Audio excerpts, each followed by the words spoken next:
आइए चैप्टर 1 का एक और इम्पोर्टेंट क्वेश्चन एग्जाम्पल 9 सॉल्व करते हैं।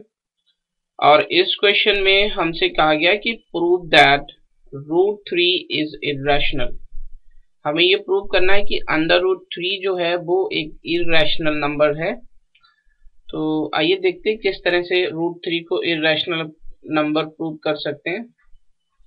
सबसे पहले लेट अस अज्यूम, मान लेते हैं to the contrary that root 3 is rational. हमें इसको प्रूव करना है कि ये एक इरेशनल नंबर है, लेकिन टू द कंट्री हम इसको मान लेते हैं कि रूट 3 एक रैशनल नंबर है।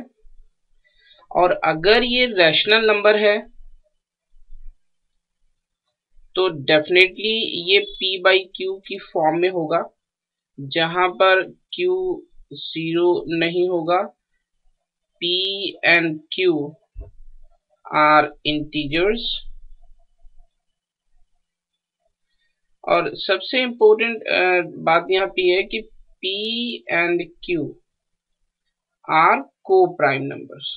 को प्राइम नंबर्स वो नंबर, ऐसे दो नंबर होते हैं जिनका जो सिर्फ 1 से डिवाइड हो सकते हैं, 1 के अलावा और किसी नंबर से डिवाइड नहीं हो सकते। या फिर हम इसको इस तरह से कह सकते हैं कि p और q का कॉमन फैक्टर सिर्फ 1 है, ओनली 1। और अब इस स्टेटमेंट को हम रीराइट करते हैं कुछ इस तरह से कि p is equals to under root 3q। और ये रूट 3 खत्म करने के लिए हम दोनों तरफ स्क्वायर करते हैं, स्क्वायरिंग बोथ साइड्स। जब दोनों तरफ स्क्वायर करेंगे तो ये होगा p square equals to 3q square.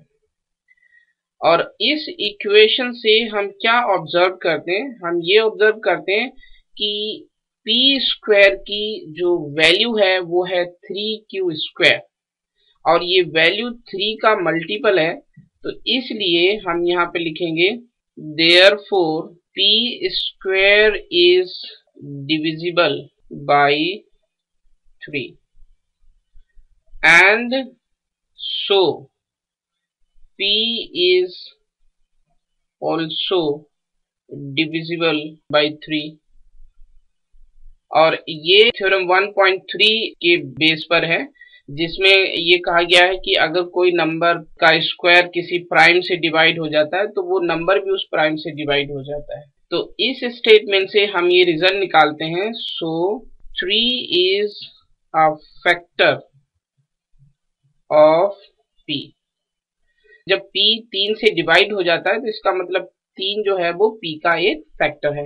और ये लाइन बहुत इंपॉर्टेंट है, इस लाइन का इस्तेमाल हम आगे करेंगे।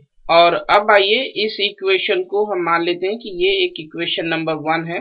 और इस इक्वेशन में अब हम p की जगह पर कोई एक वैल्यू है 3c, where c is integer. इस p की जगह पर हम अब 3c पुट करेंगे, तो ये होगा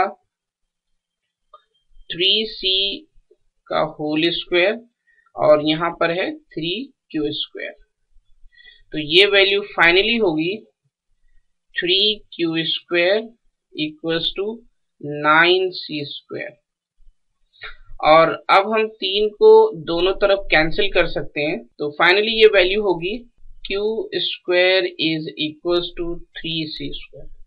और अब इस इक्वेशन से हम क्या ऑब्जर्व करते हैं? हम देखते हैं कि इस q स्क्वायर की जो वैल्यू है वो है 3c स्क्वायर, और जो वैल्यू है वो 3 का मल्टीपल है। इसलिए therefore q square is divisible by 3 and so q is also divisible by 3।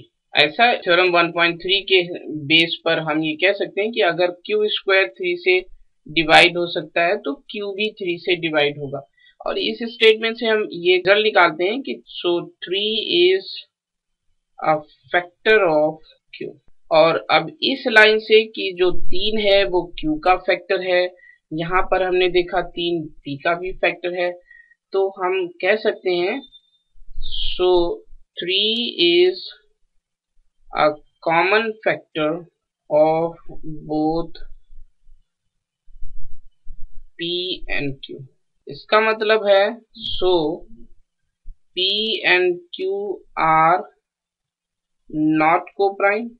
इसका मतलब ये हुआ कि P और Q को प्राइम नहीं है, लेकिन हमने स्टार्टिंग में ये माना था कि P और Q रैशनल नंबर है, और रैशनल नंबर्स में जो P और Q न्यूमरेटर एंड डिनोमिनेटर होते हैं वो को प्राइम होते हैं, यानी उनका जो कॉमन फैक्टर होता है वो 1 होता है, और यहाँ पर जो कॉमन फैक्टर है वो 3 है। तो इसका मतलब ये कुछ कंट्रडिक्शन है।